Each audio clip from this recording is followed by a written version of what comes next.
নমস্কার বন্ধুরা, আপনাদের পছন্দের ধারাবাহিক পরিণীতার আজকের পর্বের রিভিউ নিয়ে আমি সুমনা আপনাদের কাছে পৌঁছে গেছি। তাহলে শুরু করা যাক। পারুলরা সবাই তো প্ল্যান করে গিয়ে এসএস এর বাড়ির সামনে অপেক্ষা করছিল যে গার্ডগুলো কখন যাবে। এদিকে এসএস তো প্ল্যান করেই ওদের গার্ডগুলোকে সরিয়ে দেয়। পারুলরা তখন ছুটে আসে, ওরা ভাবে হয়তো যে গার্ডদের ডিউটির আওয়ার শেষ হয়েছে, হাতে আর 10 মিনিট সময় আছে, এর মধ্যে ওদের যা কাজ করার করতে হবে। ওরা সঙ্গে সঙ্গেই এসএস এর বাড়িতে ঢুকে যায়, দেখে যে এসএস ওদের জন্যই অপেক্ষা করছে। এসএস পারুলদের দেখেই তো ওদেরকে ওয়েলকাম জানায়, আর পারুলদের জানায় যে আমি তো তোমার জন্যই অপেক্ষা করছিলাম। পারুল তখন বুঝতে পারে যে এসএস তার মানে খবরটা পেয়ে গেছে, তাই এসএসকেও সেটা বলে। তো এসএস বলছে আমি খবর পাবো না, এটা কখনো হতে পারে ডার্লিং?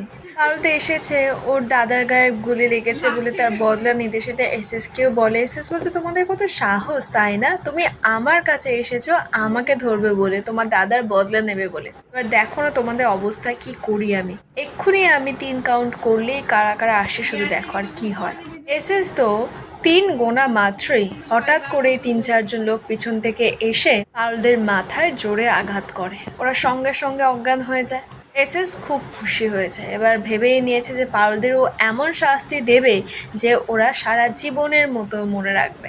এসএস তারপর ও লোকেদের বলে যে পারুলদের তুলে নিয়ে যেতে। তো পারুলদের তুলে নিয়ে গিয়ে ওদেরকে পুরো দেহ মাটির ভিতরে শুধু মুন্ডুটা বাইরে বের করে রেখেছে। আর এসএস অপেক্ষা করছে যে ওদের কখন জ্ঞান ফিরবে। তো কিছুক্ষণ পর পারুলদের জ্ঞান ফিরে, জ্ঞান ফিরতেই পারুলদের ওই অবস্থা দেখে ওরা তো অবাক।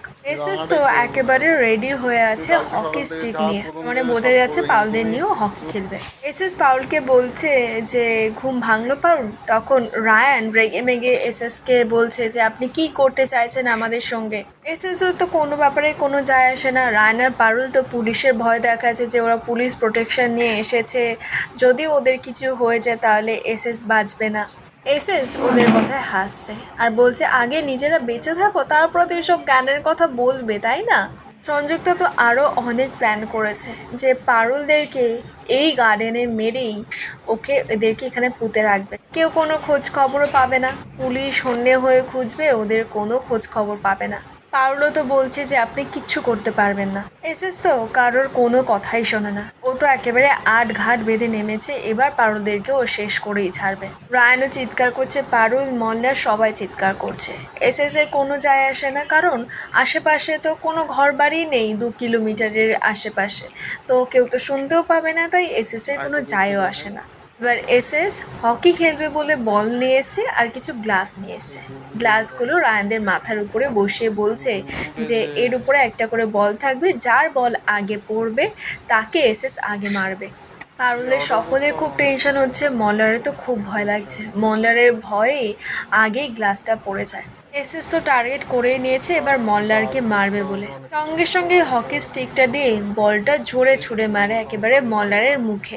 বলটা লেগে তো মল্লারের ঠোঁট কেটে গল গল করে রক্ত পড়ছে। পারুলরা তো চিৎকার করছে মল্লার মল্লার করে, কিন্তু কিছু করার উপায় নেই, ওদের হাত পা একেবারে বাঁধা। এক এক করে তো এসএস সবাইকে মারে। পারুল তখন এসএসকে বলছে যে আস্তে আস্তে কিন্তু তোমার দিন ঘনিয়ে আসছে সংযুক্তা সেন, তুমি ভেবো না যে পারুল চক্রবর্তী এতটা কাঁচা খেলোয়াড়। এবার এসএস তো পাত্তা দিচ্ছে না, বলছে ওমা আমার ভয় লাগছে, এই বলে হাসছে। আর বলছে দাঁড়াও না, ভয় পাওয়ার সময় তো চলেই এসেছে। এসএস তো পারুলের কথাটা খুব হালকাভাবে নিচ্ছিল, ভাবছিল যে ওরা কিছুই করতে পারবে না, শুধু বাতেলা দিয়ে যাচ্ছে বড় বড়। এবার এসএস যখন আবার বলটা পারুলের মুখের দিকে ছুটতে যাবে, তখনই পিছনে হঠাৎ করে কেউ একজন এসেই এসএস এর স্টিকটাকে ধরে আটকায়।